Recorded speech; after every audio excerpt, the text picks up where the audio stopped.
Vamos pegar nossas Bíblias. Vamos abri-la em Romanos capítulo 8. Quero ler com os irmãos aqui o versículo 37. E agora é sério mesmo, viu, irmãos? Hoje nós vamos falar sério. Estávamos brincando até então. Agora é para valer. Agora é para valer. Ouça, porque agora é para valer. Agora é para valer. Ouça com atenção, abra seu coração. Deixa Deus falar com você.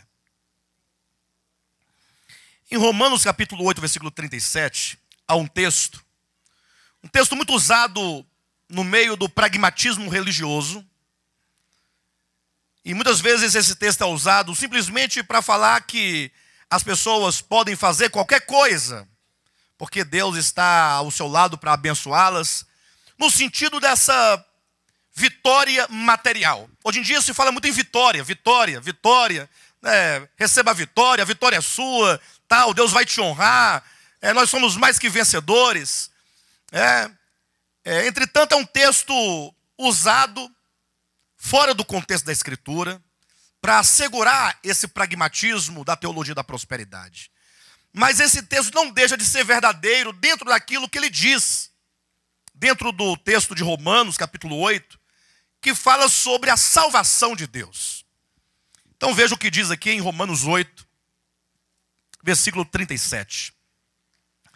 Diz assim o apóstolo Paulo, essas belíssimas palavras, não menos verdadeiras, que diz assim: em todas estas coisas, porém, somos mais que vencedores por meio daquele que nos amou. Diga amém. Repita comigo assim: em todas estas coisas. Olha o que está dizendo, hein? Em todas estas coisas, diga. Somos mais do que vencedores por meio daquele que nos amou. Então, essa palavra é verdadeira? Agora, o que quer dizer que essa palavra é verdadeira? Nós falamos que ela é verdadeira porque ninguém ousaria dizer que ela é mentirosa. Quem é que está dentro de uma congregação, no meio do povo? Pastor, eu acho que essa palavra é falsa, né? Não acredito que dificilmente alguém falaria. Pode até ter alguém que pense assim, mas talvez não diria. E por que eu estou colocando deste modo esta verdade? A verdade do texto, né?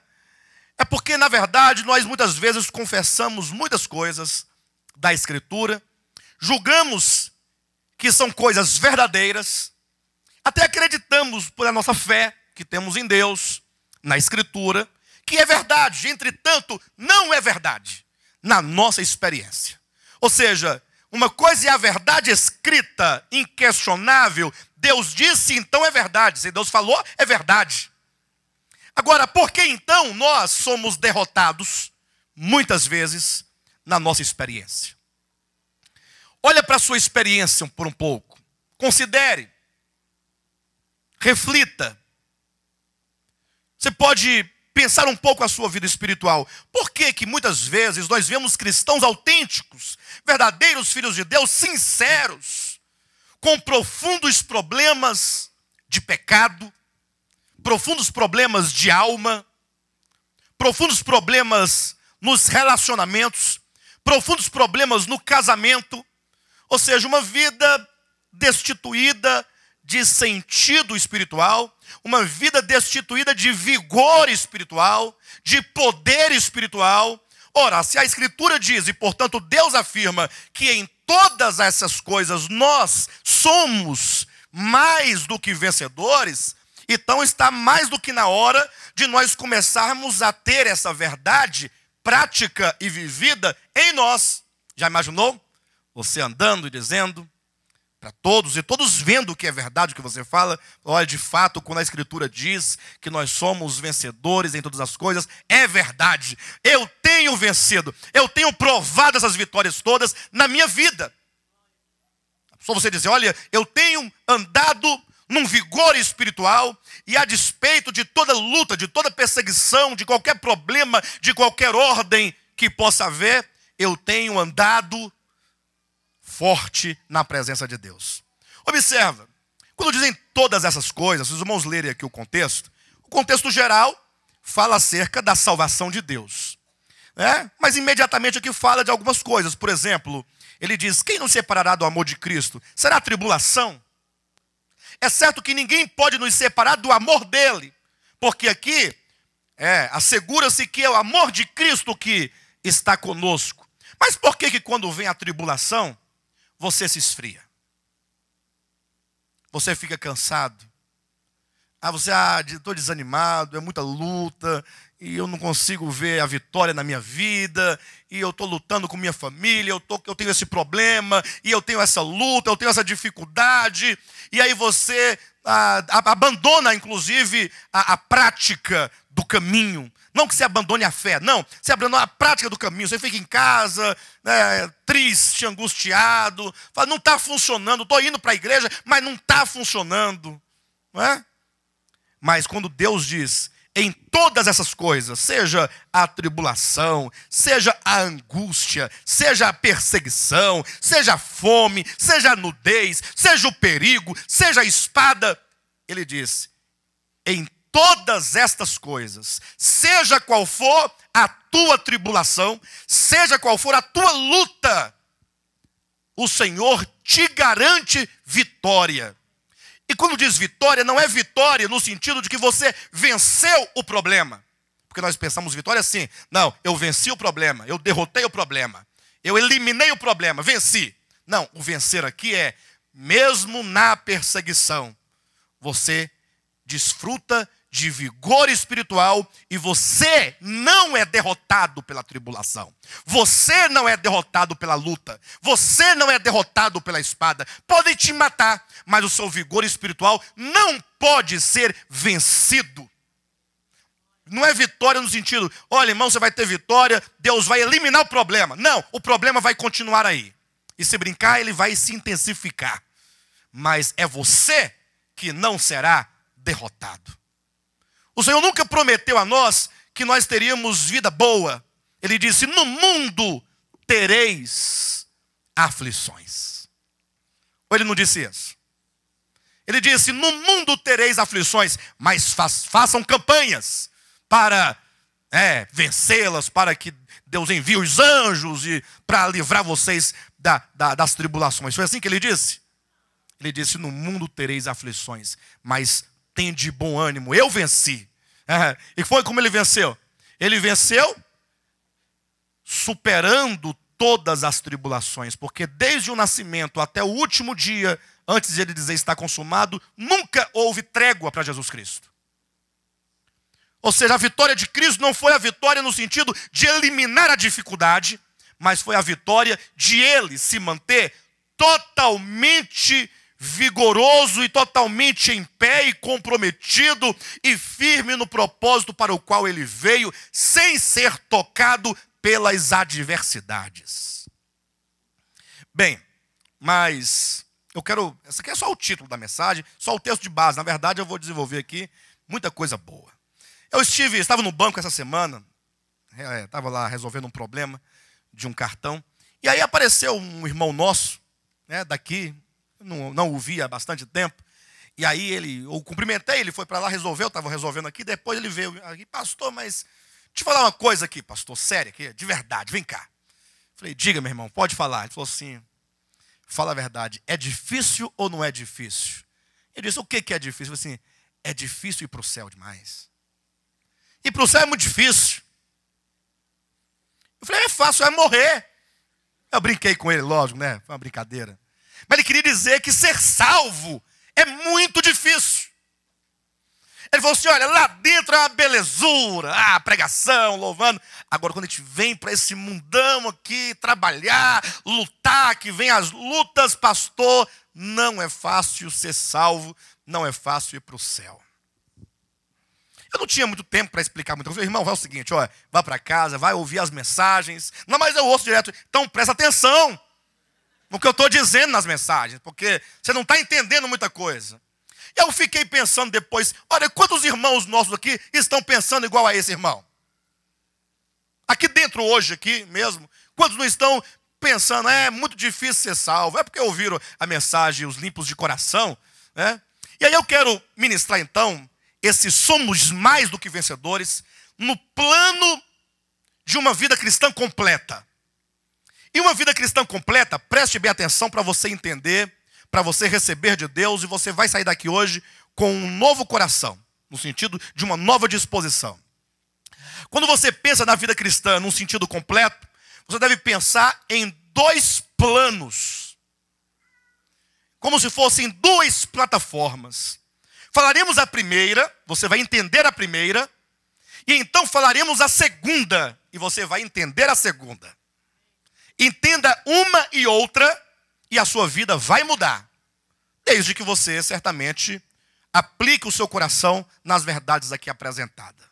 A primeira plataforma, ou o primeiro aspecto, nesse ser mais que vencedor, diz respeito ao ser salvo.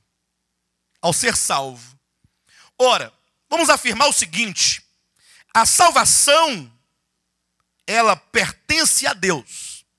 Não é essa história nem de Calvino e nem de nenhuma pessoa, mas é a própria Escritura que se declara, tanto no livro de Jonas, quanto no livro do Apocalipse, que diz: a salvação pertence a Deus. A quem pertence a salvação? Ora, se pertence a Deus, só Ele pode nos salvar. Ou não é? Não pense que a salvação, ela é o produto do seu esforço, da sua capacidade de fazer algo para se salvar. Se assim fosse, Jesus Cristo não precisaria ter morrido na cruz do Calvário.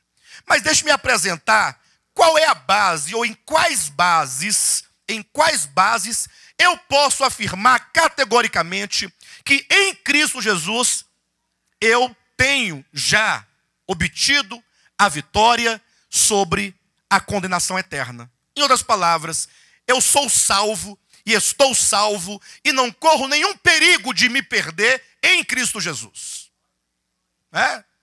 Não corro nenhum perigo, não tenho medo de perecer, não que eu me considere muito bom, pelo contrário, mas é por meio daquele que me amou. Essa minha segurança é: eu sou salvo por meio de Jesus Cristo. Ou seja, Ele realizou uma obra tal que fatalmente eu não tenho como perecer. Não tem possibilidade nenhuma de eu perecer. Pastor, mas você está muito prepotente hoje, hein? Nenhuma possibilidade, nenhuma. Porque a obra de salvação que Jesus realizou por mim e por você, se é que você crê no Evangelho, é uma obra plena. Uma obra que diz respeito ao pecado, no singular, e uma obra que diz respeito aos pecados, no plural. O que seria, no caso, essa obra realizada em relação aos pecados? Ora, os pecados são todas as coisas erradas que nós fazemos, ou que fizemos, ou que vamos fazer. Qual é o grande problema do homem? Ora, é o seu viver, o seu falar, o seu agir, que muitas vezes está em desarmonia, em desacordo com a santidade de Deus e com a justiça de Deus. Qual é a solução? Atenção, eu pergunto para você, qual é a solução de Deus para o problema dos nossos pecados? Será que tem um texto na Bíblia que fala assim: olha, ou você para de pecar, a partir de hoje não peca mais, ou então não será salvo? Vocês conhecem isso em algum lugar? Pelo contrário, a Bíblia afirma categoricamente: aquele que diz que não tem pecado é mentiroso. Ou seja, ela está dizendo: você é pecador, e você tem pecado, e você vai pecar. E eu vou trazer uma novidade que eu nunca disse, e ninguém nunca disse no mundo. Ninguém nunca disse. Olha, e ninguém sabe, essa é uma novidade que eu vou falar hoje aqui para vocês. Você peca porque você é pecador. Simples assim. Você está assustado. Aí o homem quer parar de pecar. A partir de hoje eu não peco mais. Aí ele vira uma pessoa mais pecadora do que todas, porque agora os pecados piores virão na forma de santidade. Orgulho, Orgulho porque não bebe cerveja, porque não vai a um baile, porque não come churrasco, porque guarda o sábado, porque não come carne de porco, porque não corta cabelo. Aí vem o orgulho de Lúcifer. Antes fosse, né, de Lúcifer, o orgulho do diabo, do capeta, do bicho ruim. Aquele orgulho, aquela vaidade, aquela podridão interior e por fora o sepulcro caiado. Se julga melhor do que todos, superior a todos. E não sabe que todos são pecadores. A Escritura diz, aquele que diz que não tem pecado é mentiroso.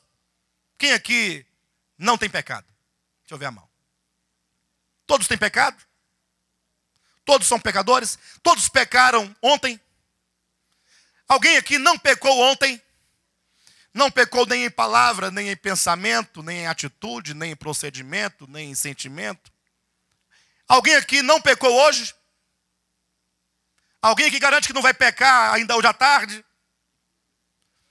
Qual é a solução de Deus para o problema dos nossos pecados? Hebreus capítulo 10 é um texto extremamente maravilhoso, esclarecedor, lúcido. Capítulo 10. Vamos orar para Deus segurar o ponteiro daquele relógio lá, irmãos. Segura esse ponteiro aí. Um dia ele parou o sol por quase um... O Jorge falou assim, não, Deus está me usando. Se você quiser, eu vou lá tirar a pilha dele agora. Essa palavra que nós estamos ministrando hoje, ela tem uma importância tremenda. Hebreus capítulo 10, versículo de 1 a 4. Eu quero que você leia comigo com atenção. Qual é a solução de Deus para o problema dos nossos pecados? Todos os pecados que você um dia cometeu, que você ainda comete, ainda vai cometer, inclusive. Só para os irmãos terem uma ideia, olhem para mim, antes de nós lermos o texto aqui, que vai ficar mais fácil de lê-lo. Os irmãos sabem que quando Adão pecou lá no Éden, Deus logo providenciou um sacrifício de um animal. Né? Gênesis capítulo 3, versículo 21, nos diz que Deus fez vestes de pele para o homem e para a mulher e os cobriu. Então, para tirar a pele do animal, houve um sacrifício. Em seguida, Abel ofereceu a Deus um sacrifício de um animal. Depois, Noé ofereceu, Abraão ofereceu, Isaac ofereceu, Jacó ofereceu, veio o povo de Israel. Deus estabeleceu o sistema de sacrifícios. Porque desde o primeiro, lá no Éden, que foi sacrificado, até o sistema de sacrifício que Deus estabeleceu para o povo de Israel, era a seguinte ideia: aquele que pecar, ou se comerdes da árvore do conhecimento do bem e do mal, certamente morrerás. É certo que morrerás. Se comer, é fatal. Morrendo, morrerás. O homem comeu. Aí Deus não entrou depois disso. Eu falei para você no começo, você comeu, agora já era, agora você está enrolado. Não, Deus proveu salvação para o homem. O homem caiu, mas Deus proveu salvação. De que maneira? Apresentando a morte de um animal. Não que a morte daquele animal, ou o sangue do animal, pudesse salvar o homem. Mas Deus deu aquela morte daquele animal, aquele sacrifício, para representar a morte do Cordeiro de Deus, do verdadeiro Cordeiro de Deus, que é o seu Filho Jesus, que haveria de vir para morrer pelos nossos pecados, de maneira que é como que ele dissesse, o sangue deste que morreu, a morte desse sacrifício, é uma morte no lugar, uma morte substitutiva no lugar do pecador. Aí alguém diz, pastor, mas até aí nenhuma novidade. Todo mundo está dizendo que Jesus morreu por nós. Isso não tem resolvido o meu problema dos pecados. É porque você não leu então esse texto de Hebreus 10. Leia comigo. Ora, a partir do versículo 1, visto que a lei tem sombra dos bens vindouros, não a imagem real das coisas, nunca jamais pode tornar perfeitos os ofertantes com os mesmos sacrifícios que ano após ano perpetuamente lhes oferecem. E aqui nós temos uma proposição, e temos uma explicação. Qual é a proposição? A proposição é a segunda parte, que diz: os sacrifícios feitos segundo a lei nunca podem tornar perfeitos aqueles que os oferecem. Então, quando alguém levava o cordeirinho lá, lembra do Antigo Testamento? Levava aquele animalzinho. A Bíblia diz, aquele sacrifício lá do Éden, Gênesis 3, 21, depois o sacrifício de Abel, depois o sacrifício de Noé, depois o sacrifício de Abraão, o de Isaac, o de Jacó, e todos os sacrifícios realizados pelo povo de Israel, toda aquela matança de animais e animais e animais, e todo dia se matava animal, porque todo dia se peca e todo dia se levava um sacrifício para resolver o problema do pecado. Está dito aqui na Escritura, nunca, jamais, pode tornar perfeitos os ofertantes. Em outras palavras, aqueles sacrifícios, eles eram ineficazes. Eles não resolviam os problemas dos pecados. E por qual motivo? É onde vem a explicação no início do versículo. É porque aqueles sacrifícios, feitos segundo a lei, não tinham substância. Era apenas uma sombra. Era apenas um símbolo. Apenas um símbolo. Mais nada. De sorte, então, que todos aqueles do passado que ofereceram sacrifícios, eles não tiveram o problema dos seus pecados resolvidos. Não, mas ele levou com fé, ele acreditou. Só que sangue, versículo 4, de touros e de bodes não pode remover pecados. Não resolve o problema dos pecados. É impossível que o sangue de animais remova pecados.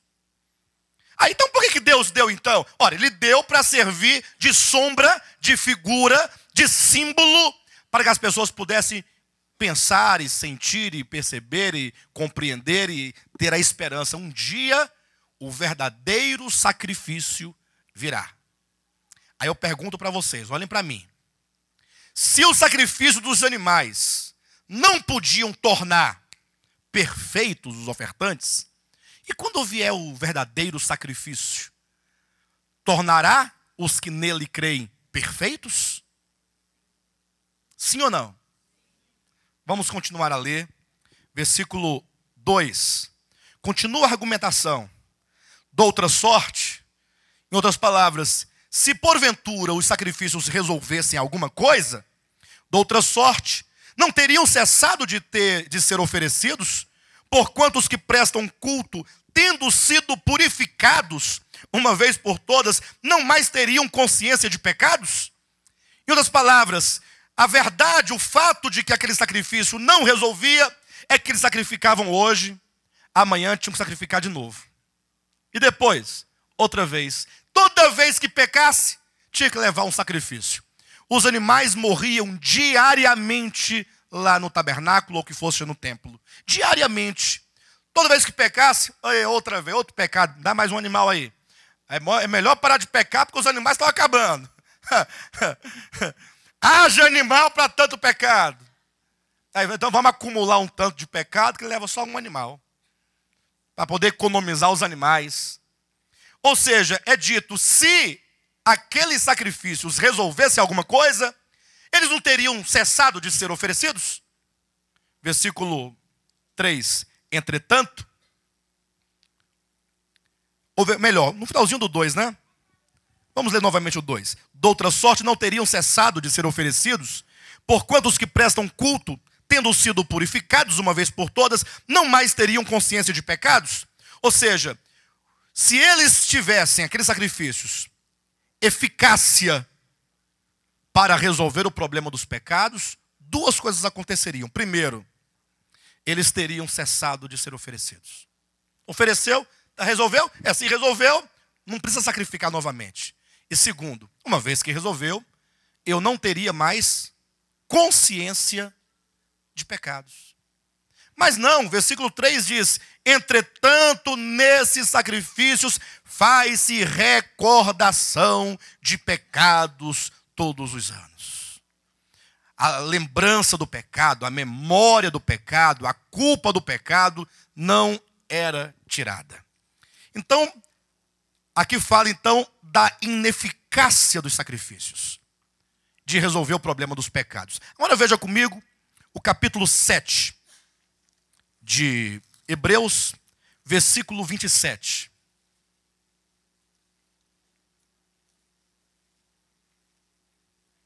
Vamos ler o versículo 26 e o 27.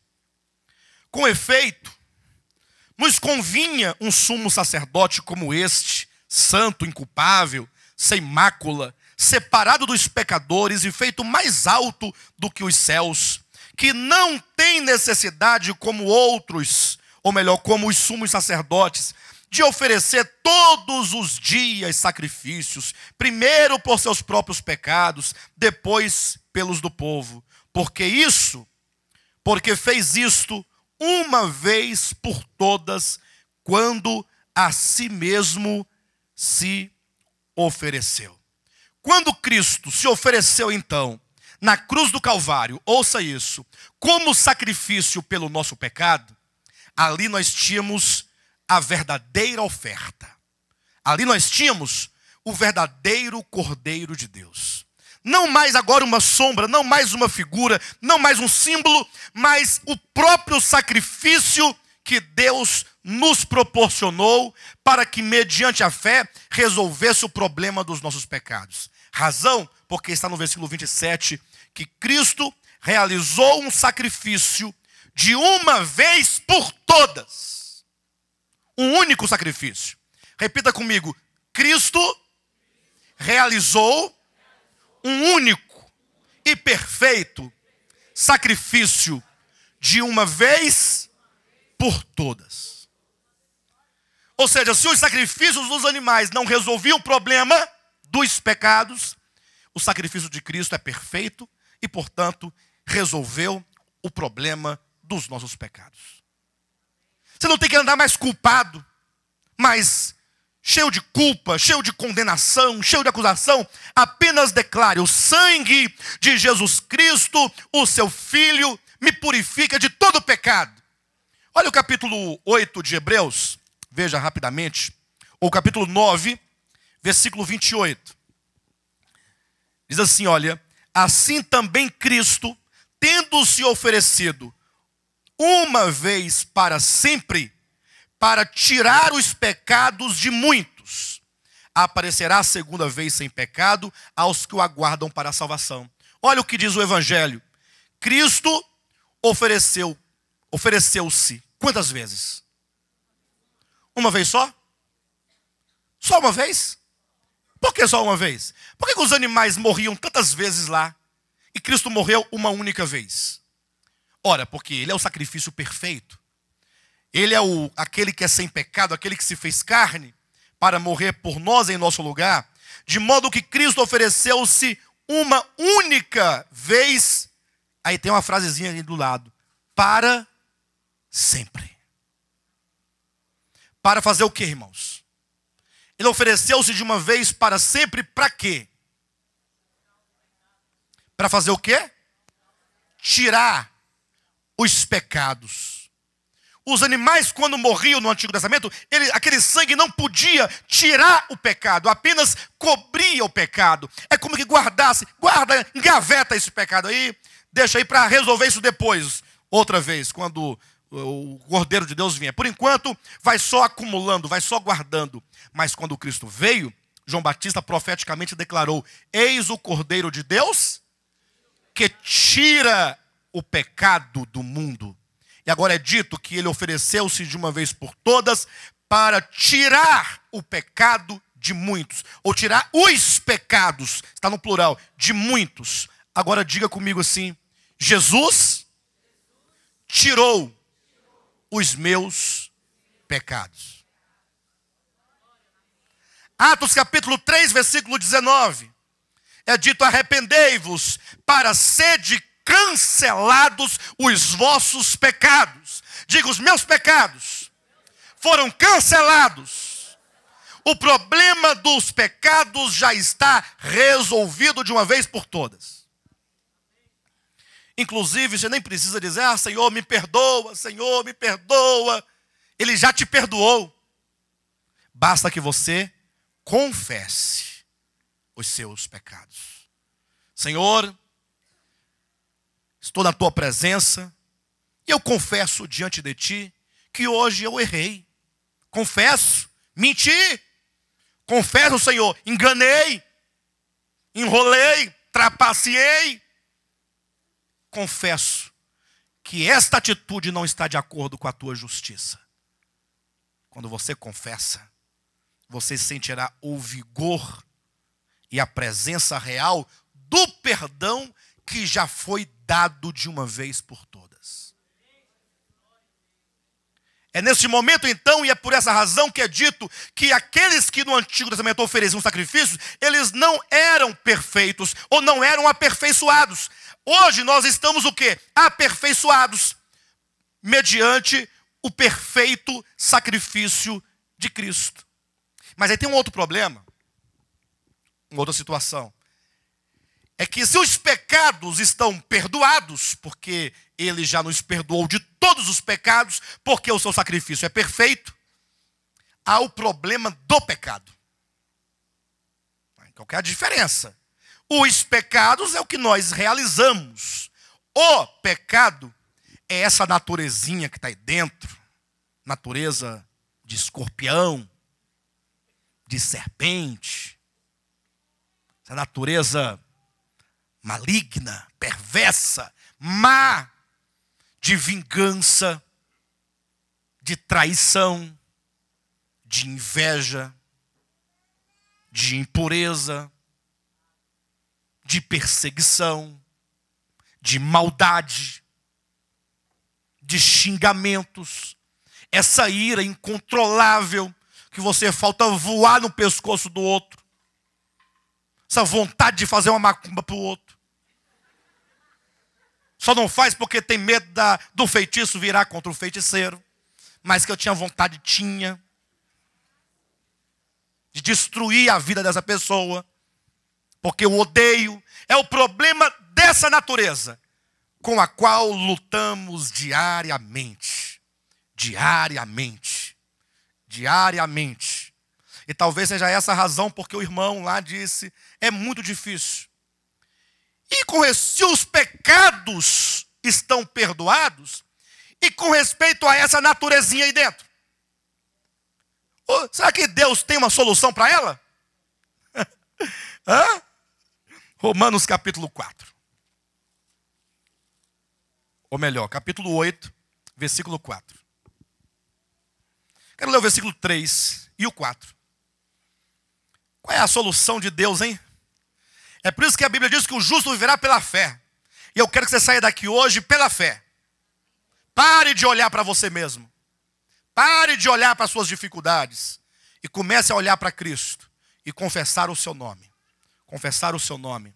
Capítulo 8, versículo 3 diz, porquanto o que fora impossível à lei, no que estava enferma pela carne. O que fora impossível à lei, entenda isso, no que estava enferma pela carne. O que fora impossível à lei? A lei diz assim, olha, a lei é santa, a lei é justa, a lei é boa, a lei é espiritual. Tem algum problema com a lei de Deus? A lei expressa o que Deus é. A lei é maravilhosa. A lei é a coisa mais gloriosa. Porque ela fala de santidade, fala de justiça, fala de bondade. Ela é do céu, ela é de Deus, ela é espiritual. Os adventistas têm uma certa razão em falar tão bem da lei. Está certo. Só que ela tem um problema. Um problema.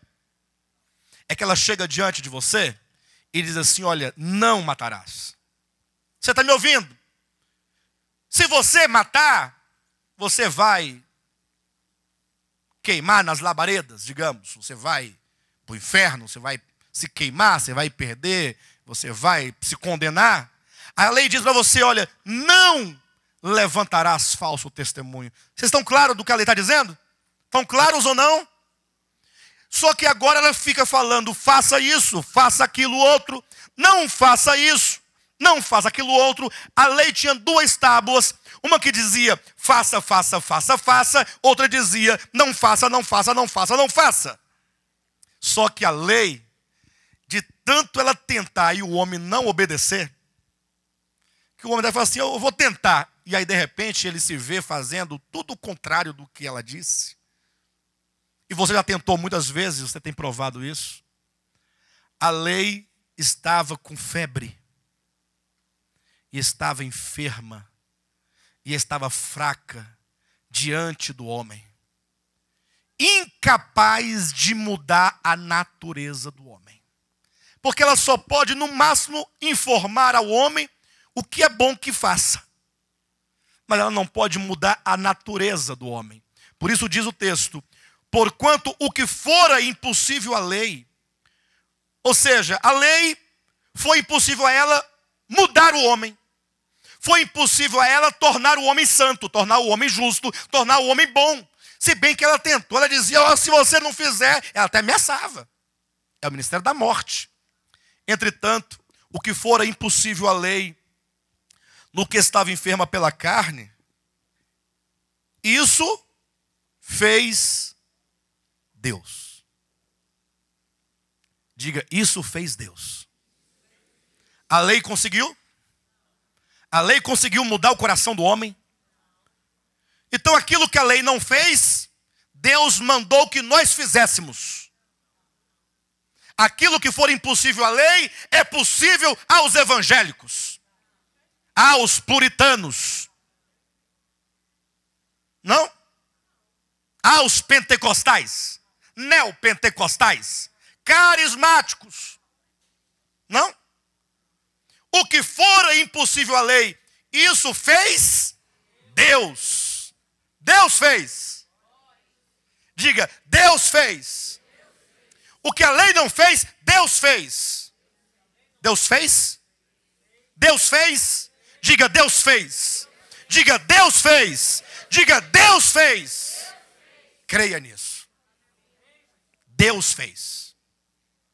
A obra de salvação dele é completa. Isso fez Deus. E como foi que ele fez? Isso fez Deus enviando o seu próprio filho em semelhança de carne pecaminosa e no tocante ao pecado. No tocante ao pecado. E aí, o que diz mais o texto? E com efeito, condenou Deus na carne o pecado. Diga assim, Deus condenou na carne o pecado. Deus condenou o pecado. Olha que evangelho diferente do que a gente já ouviu muitas vezes por aí. Só fala, não, é um evangelho de condenação. Olha, você vai se condenar. Olha, porque você, se não fizer, está condenado. Fala, para, em nome de Jesus. Deus condenou foi o pecado. O pecado foi condenado por Deus e destruído na cruz do Calvário. O problema da natureza que está dentro de você, Deus já aniquilou, Deus já condenou. E o problema dos pecados, Ele já perdoou todos eles. Diga amém. Pastor, mas... olha Hebreus 9:26. Ainda sobre o pecado. Hebreus 9:26 diz assim: Ora, neste caso, seria necessário que ele tivesse sofrido muitas vezes, desde a fundação do mundo. Agora, porém, ao se cumprirem os tempos, se manifestou uma vez por todas, para aniquilar, pelo sacrifício de si mesmo, para aniquilar, pelo sacrifício de si mesmo, Jesus, ele aniquilou o pecado? O pecado está aniquilado? Está aniquilado? O pecado está aniquilado? Você tem certeza? Absoluta? Então diga, o pecado está aniquilado. Então, em relação aos pecados e ao pecado, você pode declarar que nele você é mais do que vencedor. Em todas estas coisas, nós somos mais do que vencedores. Você fala, pastor, glória a Deus por essas verdades. Maravilha. Entretanto, eu quero saber, e agora? Porque, a despeito de eu conferir na Escritura essas verdades, eu me deparo com uma realidade diferente. É a segunda plataforma que nós vamos tratar. A primeira é a solução de Deus a nosso favor, em relação aos pecados e em relação ao pecado. Agora vamos tratar de maneira prática. O que fazer? Pastor, porque me parece, salvo engano, sem querer discordar da Escritura, porque eu até que admiro a Escritura e confio nela, mas me parece que essa natureza não está aniquilada, porque eu estou me deparando constantemente com ela no meu dia a dia, no meu casamento, nos meus relacionamentos. Eu sinto que tem uma coisa aqui ruim dentro de mim, que por mais que eu me esforce, eu não consigo resolver. É por isso que a obra de Cristo, embora a obra vicária, sacrificial dele tenha se consumado na cruz, ele disse: Pai, está consumado. Entretanto é dito que ele ascendeu aos céus, assentou-se à destra do Pai, da majestade nas alturas, e agora ele está realizando um ministério. Jesus está realizando um ministério que a Escritura chama de o ministério sumo sacerdotal de Cristo na base da nova aliança. E aí nós falamos sempre de ministério, ministério. Essa palavra está nos nossos lábios constantemente. Porque o ministério, o ministério da nova aliança. Mas temos que adentrar um pouco na questão do ministério. Em nome de Jesus. Quem aqui quer reinar com Jesus? Atenção. Quantos aqui querem reinar com Jesus e querem que seus filhos também reinem com Ele? Então temos que levar mais a sério. Temos que trazer nossos filhos. Temos que sentar nossos filhos e falar: filho, você precisa ouvir a palavra. Os irmãos verão por que eu estou dizendo isso daqui a pouco. Nós temos que falar um pouco acerca do ministério. Não o ministério de volta à palavra, mas o ministério de Deus. Deus tem um ministério e Ele está cumprindo com o seu ministério celestial hoje. Ministério é uma incumbência. Ministério é um serviço. Nós vamos encontrar essa palavra amplamente no Novo Testamento, sobretudo em 2 Coríntios capítulo 3. Abra sua Bíblia em nome de Jesus. 2 Coríntios capítulo 3. Essa palavra ministério, interessante, aqui no capítulo 3, de 2 Coríntios, essa palavra ministério, aqui em 2 Coríntios capítulo 3, é uma palavra grega que é até conhecida dos irmãos. É diaconia. Diaconia. Já ouviram falar de diácono? Quem já ouviu falar de diácono? Quem já foi diácono aqui? Cadê os diáconos? Vocês não foram diáconos? Onde vocês vieram por aí? Pastor, só não sou diácono aqui, mas de onde eu vim é de diácono para cima. Diácono para cima. O problema é que hoje em dia o povo, eles querem chegar no topo da pirâmide, né? E aí sabe que o primeiro degrau é o diaconato. Aí vai lá, veste um paletó, fica por lá. Não sabe exatamente o que é um diácono, mas está lá. Lembre-se que o diaconato, ele surgiu em Atos capítulo 6, quando houve uma necessidade de que houvesse pessoas para servir as mesas. Porque estava tendo um problema da distribuição do alimento. Na hora de distribuir o alimento, sabe aquelas irmãs do cocão? Grandão? Aí ficava, quando vinha um estrangeiro na fila, olhava essa estrangeira. Aí pegava, colocava uma costela de frango. Aí vinha o primo dela, a prima, a cunhada, a família, aí colocava uma coxa e um peito de frango dentro do prato. Aí vinha um outro estrangeiro, colocava um pé de frango. E isso quando não dizia assim: olha, os estrangeiros vai para o rabo da fila, se sobrar, come. Estava tendo um problema na comunidade lá de Jerusalém. Aí os apóstolos disseram: não, vamos separar pessoas para esse fim. Pessoas que sejam cheias do Espírito Santo, que sejam cheias da palavra, cheias de fé, para que possam servir as mesas. O diaconato é um serviço. Quem quer ser diácono aqui? É um serviço. Se colocar a serviço do outro. Alguém quer ser diácono? O que aconteceu? Ninguém quer ser diácono. E a palavra ministério, aqui em 2 Coríntios, é diaconia.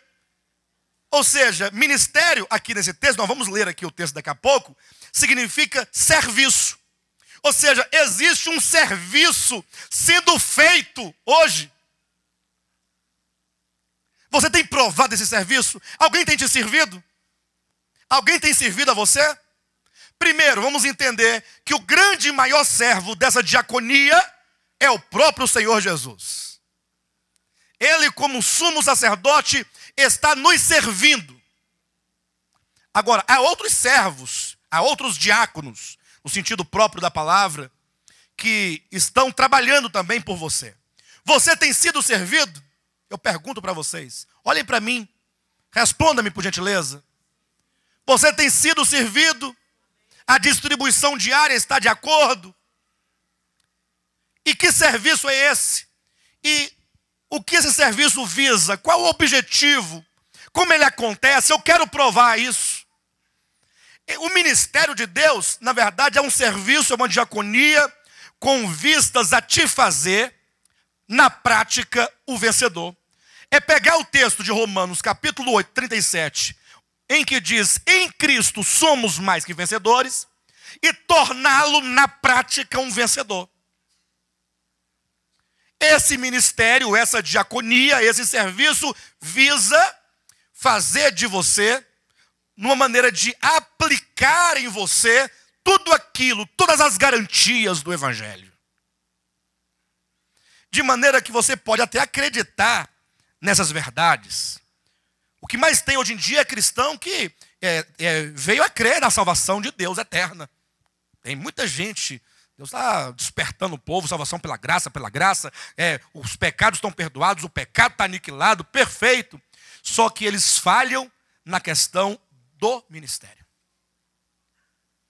Onde, efetivamente, essa obra conquistada por Cristo, ela vai sendo aplicada pouco a pouco, e você vai provando, e você vai experimentando, e esse ministério, esse serviço, vai mudando a sua vida de tal modo até atingir a grande perfeição de Cristo.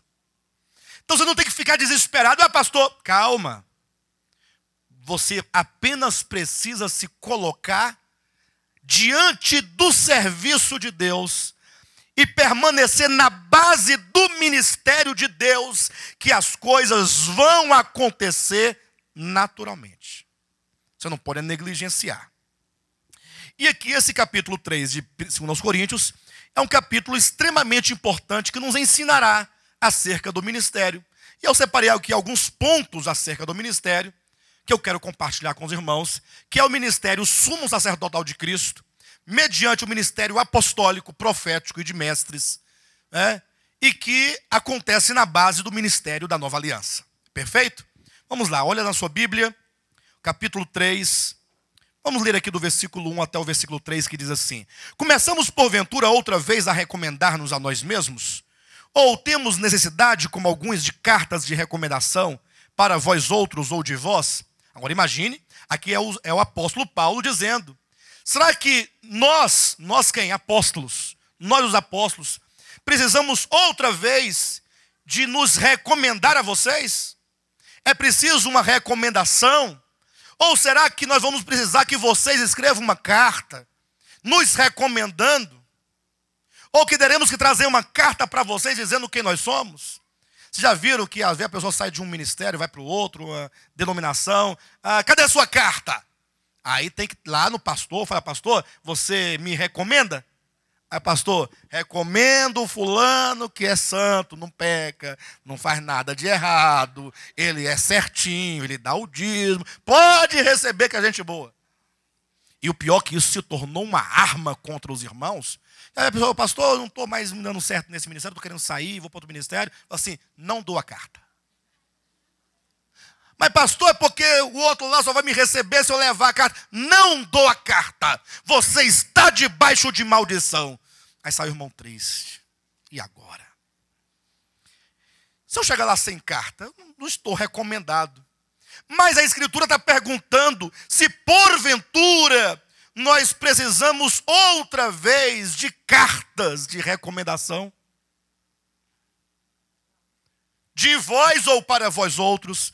Aí ele diz assim, versículo 2: vós sois a nossa carta, escrita em nosso coração, conhecida e lida por todos os homens. Vocês aqui são a minha carta. Querem saber quem eu sou? Olhem para vocês. Porque é o produto de um ministério, de algo que está sendo feito. Cuidado, hein? Não vai queimar meu filme por aí com sua vida, não. Em nome de Jesus. Mas veja, eu quero chegar no versículo 3, escrito assim: estando já manifestos, ou seja, vocês, o apóstolo Paulo está dizendo, estáis já manifestos como carta de Cristo.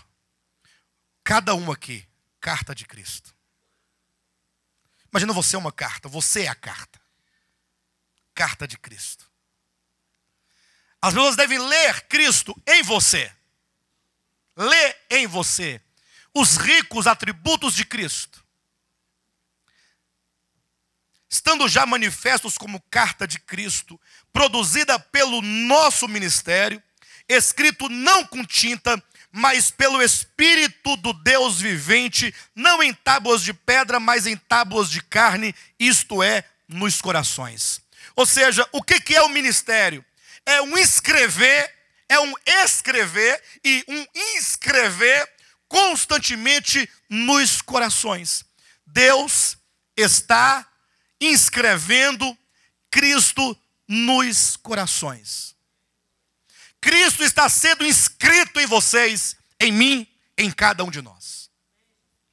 De maneira que agora as pessoas poderão ler Cristo em nós. Interessante que é dito que não é com tinta. Não é com tinta porque não é um ministério baseado em mandamentos. Olha, irmãos, não façam isso. Olha, cuidado com aquilo. Olha, façam isso agora. Deve ser feito dessa maneira. Cuidado, senão vai... Não é com mandamentos.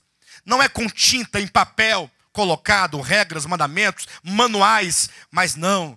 Existe uma caneta espiritual que está escrevendo e inscrevendo dentro do coração de cada um de nós, Cristo. O ministério visa inscrever no coração. O que é o coração? É a sua mente, é a sua vontade, é a sua emoção e é a sua consciência. Vocês já imaginaram agora? Nós tendo os corações inscritos, escrevendo Cristo na sua mente, Cristo na sua vontade, Cristo nas suas emoções, Cristo na sua consciência, Cristo sendo escrito, infundido dentro de você, pelo ministério do Espírito Santo.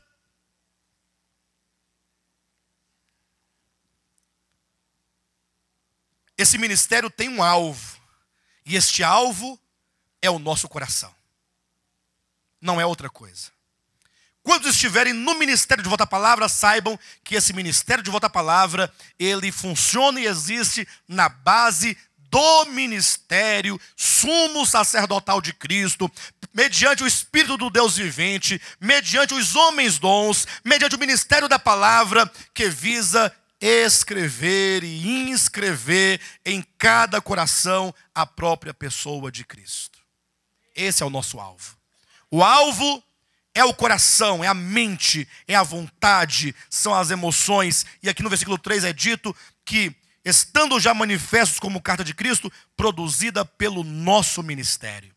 Ou seja, o ministério, quando Deus, ele levanta pessoas, aqui no caso o apóstolo Paulo, tratando-se dos apóstolos, para que mediante esse ministério apostólico, esse inscrever possa acontecer.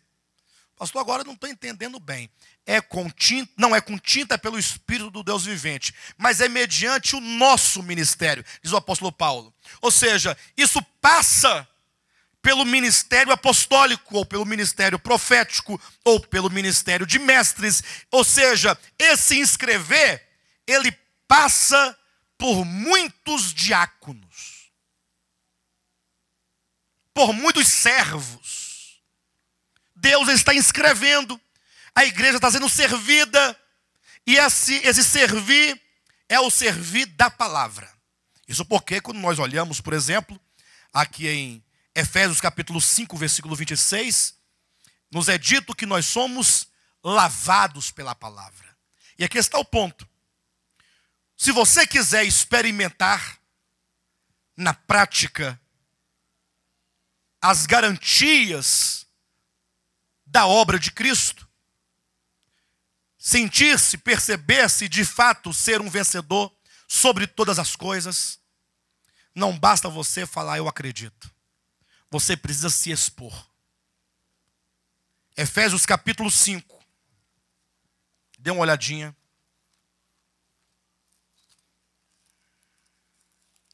Rapidamente. Versículo 26. Vamos ler o 25 e o 26 e 27.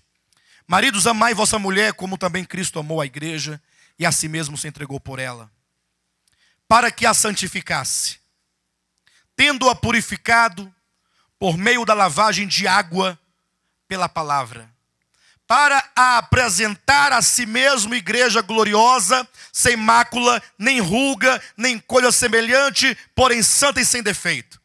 Qual que é o alvo aqui? Apresentar-nos igreja santa,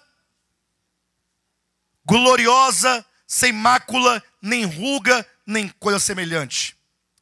Imagine comigo você, igreja santa, igreja pura, igreja gloriosa, igreja sem mácula, igreja sem ruga. Eu pergunto, quando é que será isso? Como é que será esse negócio de igreja gloriosa, igreja santa, igreja sem defeito, igreja sem mácula, igreja sem ruga? Como é possível isso? Por intermédio do lavar com a água da palavra. Está aí no 26? Agora olhem para mim. Você vem aqui todo domingo, não vem? Você não vem aqui todo domingo? Às vezes vem na quarta, às vezes vem na sexta. Vamos falar do domingo.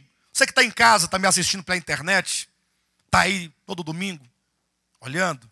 Todo mundo aqui, olhem para mim. Jovens, todo mundo. Você que está aqui todo domingo, não está?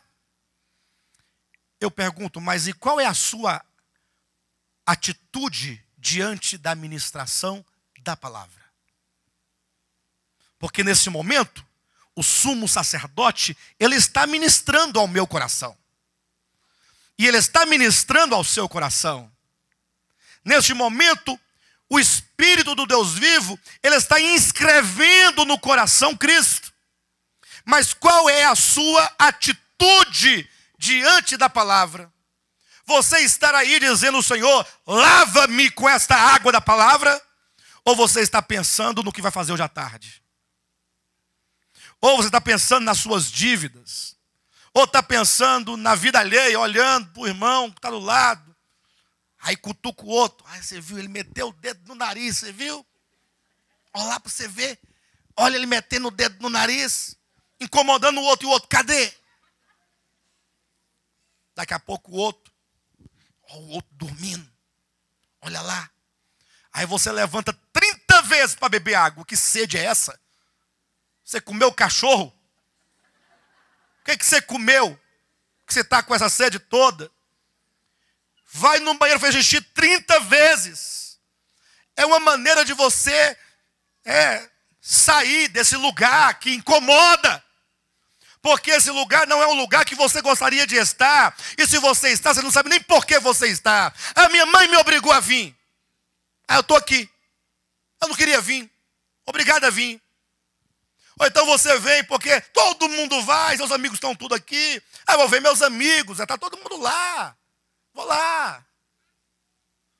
Aí você vem. Ou porque você acha que se você vier, Deus vai te abençoar naqueles problemas, naquele emprego. Aí eu vou lá para Deus abençoar minha vida. Ou você vem e fala assim, olha, hoje de manhã vai ter uma ministração do diaconato de Deus, do serviço de Deus. porque o sumo sacerdote, que é Jesus Cristo, mediante o Espírito do Deus vivente, estará inscrevendo dentro da minha alma a própria pessoa de Cristo, e portanto eu quero me expor à água da palavra. Senhor, lava-me, lava-me, purifica-me, e a palavra vai te lavar. Ela vai lavando. Tiago capítulo 1, e o versículo 21, diz da atitude que nós devemos ter para com a palavra de Deus. Tiago capítulo 1, versículo 21, fala da atitude que nós devemos ter para com a palavra. Ele diz assim, olha: portanto, despojando-vos de toda impureza e acúmulo de maldade, acolhei. Acolhei. Você está acolhendo? Acolher o quê, pastor? Acolhei com mansidão a palavra em vós implantada, a qual é poderosa para salvar a vossa alma. Por que nós devemos acolher a palavra em nós implantada? A palavra sendo plantada, sendo implantada, sendo infundida, sendo ministrada, e você então acolhe essa palavra. Você diz: eu preciso dessa palavra. Você guarda ela dentro do seu coração, você nela medita, você rumina, você ora essa palavra, porque essa palavra é poderosa para salvar a alma. Ou seja, a palavra tem um efeito de salvação, de santificação, de transformação, de mudanças. E aí tem um detalhe, porque nós sempre pregamos andar no Espírito, temos que andar no Espírito. E aí, por muitas vezes, pastor, o que é andar no Espírito? Como é que é? Não, é pensar nas coisas do alto. A pessoa, tá bom, vou tentar andar no Espírito. Aí ela fica assim, tentando andar no Espírito, sabe?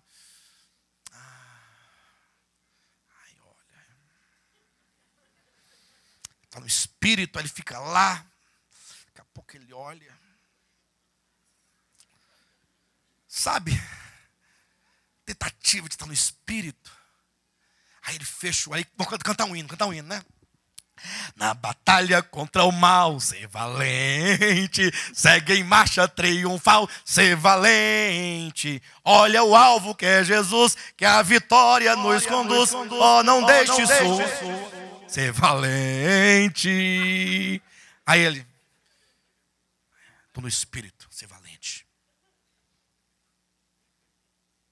Será que eu estou mesmo no Espírito? Como é que é esse negócio de estar no Espírito? Gente, como é que é esse negócio? Pastor, eu quero muito andar no Espírito, mas como é que é? Se tivesse uma tomada para te ligar, tá ligado, mas não. É uma coisa muito subjetiva, muito...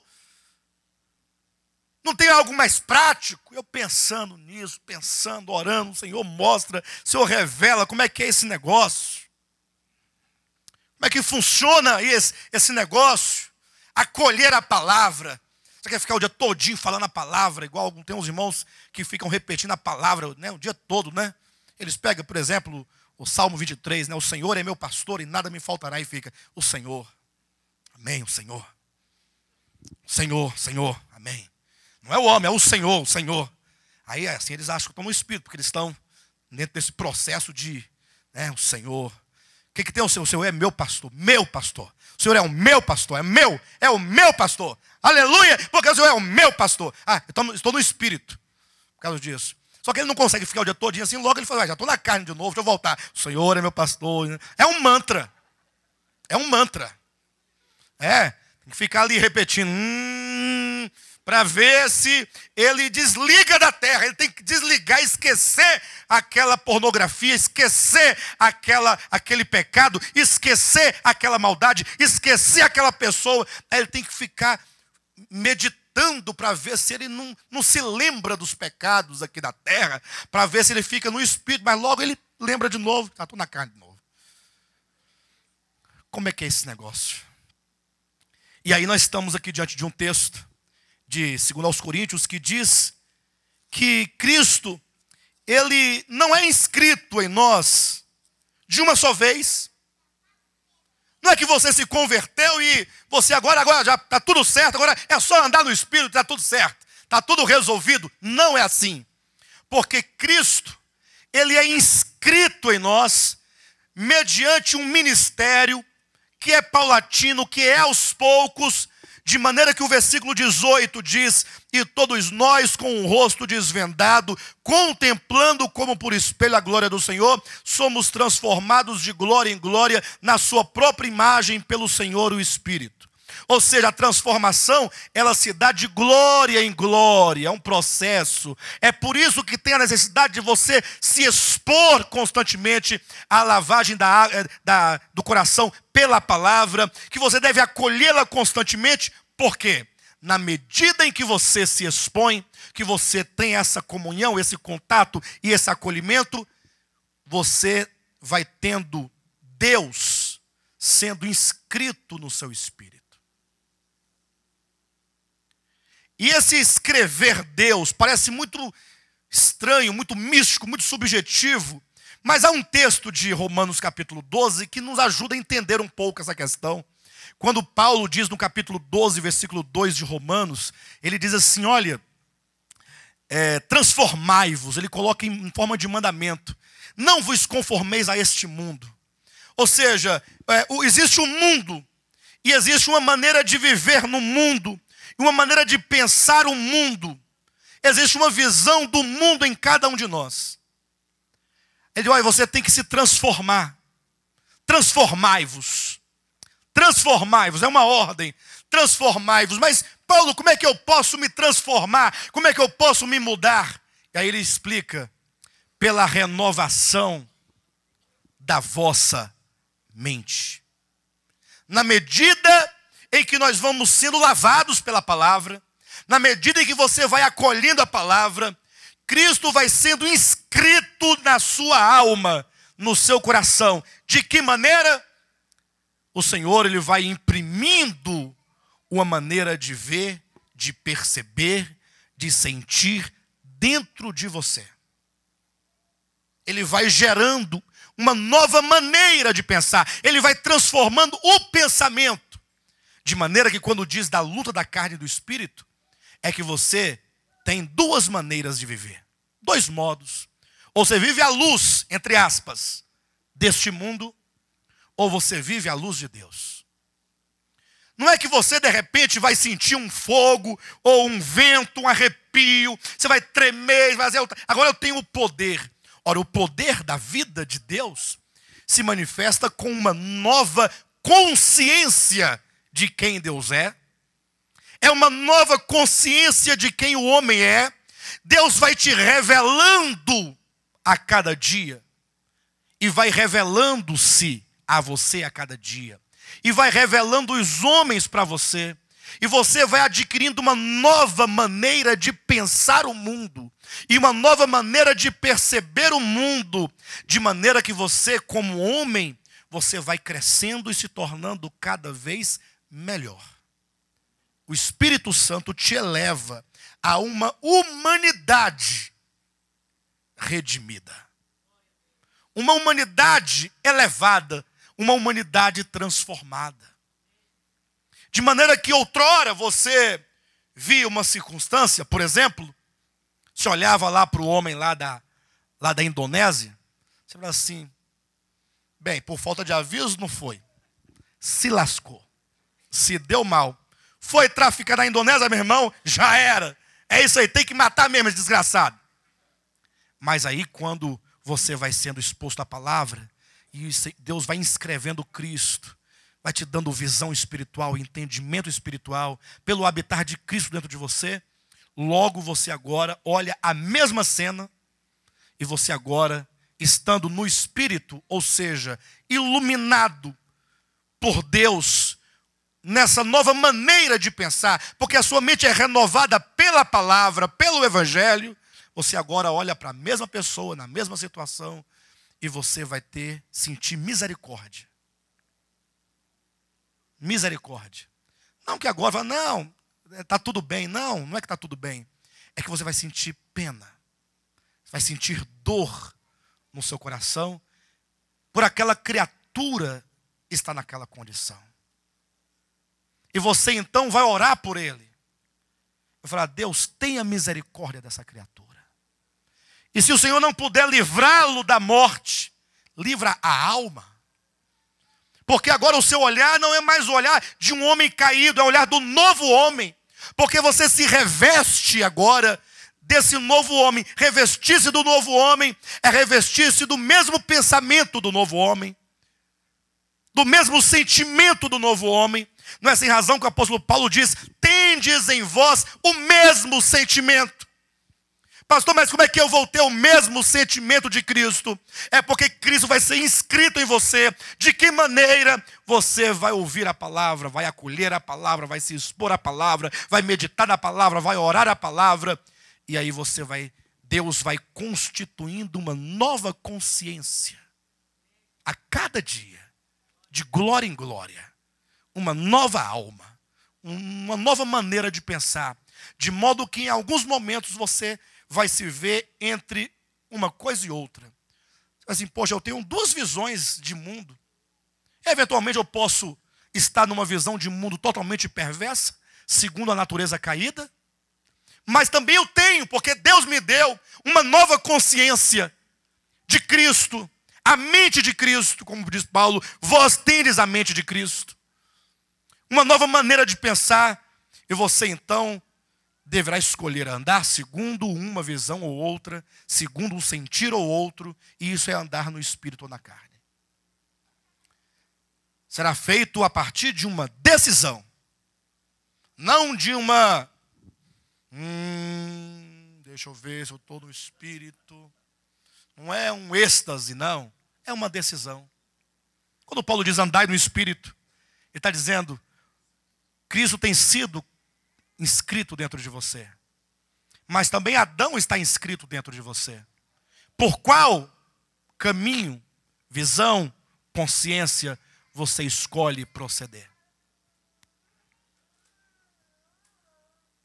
E quanto mais de Cristo é inscrito em você, é ministrado a você, maior essa consciência de Deus. Mais sensível você estará. Mais você enxergará como Deus enxerga. É a construção de uma humanidade, não é algo espiritual que só os espirituais, no sentido pentecostal, alcançam. O problema é que nós fomos doutrinados que para você tocar essas coisas, você tem que ser pentecostal, você tem que orar muito, ajoelhar e ficar lá clamando: Senhor, tem misericórdia da minha vida, Senhor, eu preciso alcançar essas bênçãos, derrama. Aí você não faz isso, então eu não sou espiritual. É só a irmã fulana que é espiritual. Olha a cara dela de piedade, como ela é santa, como essa irmã é cheia de Deus. Conversa fiada. Não é assim. É a palavra que é constituída. E você então terá que escolher. Eventualmente. E para isso tudo é preciso que o véu do coração seja retirado. Aqui em 2 Coríntios capítulo 3, leia comigo aqui rapidamente. Versículo 13 diz assim: e não somos como Moisés, que punha véu sobre a face, para que os filhos de Israel não atentassem na terminação do que se desvanecia. Atenção, porque aqui o apóstolo Paulo está dizendo de Moisés, do véu sobre a face de Moisés, e na terminação daquilo que se desvanecia. E atenção, olhem para mim por um momento. Se os irmãos lerem dos versículos 7, ou que seja do versículo 6 até o versículo 11, ele está dizendo o seguinte, presta atenção. Antes de Cristo vir, atenção, antes de Cristo vir, não era esse o ministério que havia. Não havia um ministério de imprimir Cristo nas pessoas, nos corações. Não era esse. No tempo de Moisés, o ministério era, versículo 6, era o ministério da letra. Versículo 7, era o ministério da letra escrita em tábuas de pedra. Versículo 8, era o ministério, ou o versículo 9, era o ministério da condenação.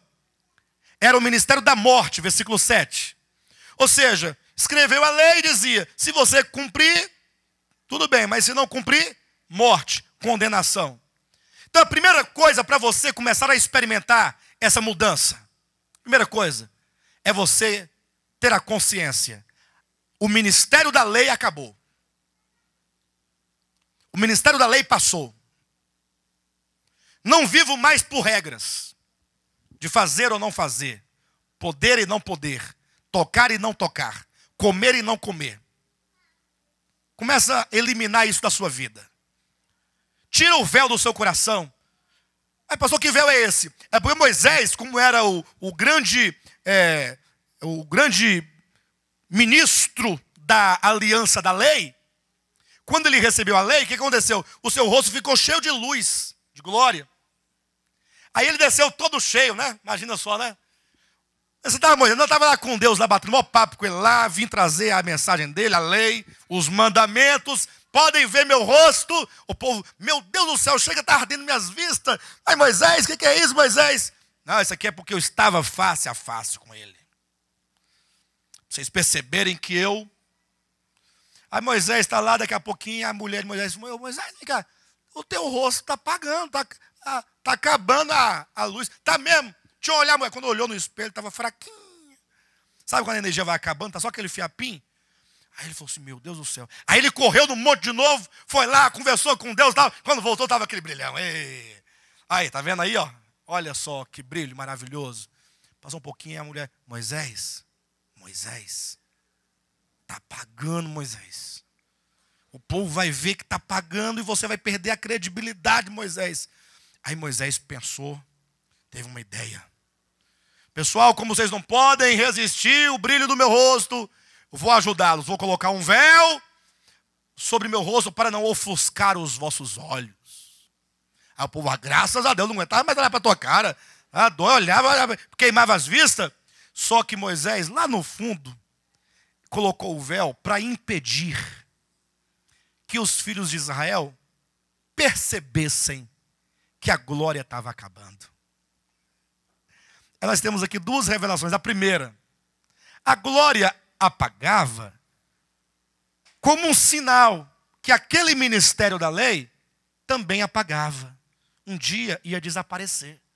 Um dia teve um brilho enorme, mas aos poucos foi apagando, até que quando chegou a luz do mundo, apagou-se completamente. Primeira revelação, a luz, a glória no rosto de Moisés apagou-se como um sinal de que a aliança, o ministério da lei, apagou, passou e acabou. Primeira revelação. Segundo, só que Moisés não quer que você saia da lei. Moisés não quer que você saia do regime da lei. Moisés quer que você continue vivendo por não e sim. Posso, não posso. Toco, não toco. Mexo, não mexo. Danço, não danço. Bebo, não bebo. Como, não como. Faço, não faço. Dá um pagodezinho, né? Já estou pecando, né? E é a dança da galinha, olha o braço, ó. É a dança da galinha. Hein, pessoal? Hein, pessoal? Moisés não quer que você saia. Moisés quer que você continue pensando que Deus deseja que você viva por regras e por mandamentos na forma de ordenanças. E aí Moisés coloca um véu sobre a face para impedir que você saiba que a glória da aliança antiga acabou. E esse véu está aqui, ó, versículo 14. Mas os sentidos dele se embotaram, a percepção dele se embotaram, pois até o dia de hoje, quando faz a leitura da antiga aliança, o mesmo véu permanece, não lhes sendo revelado que em Cristo é removido. Não o véu.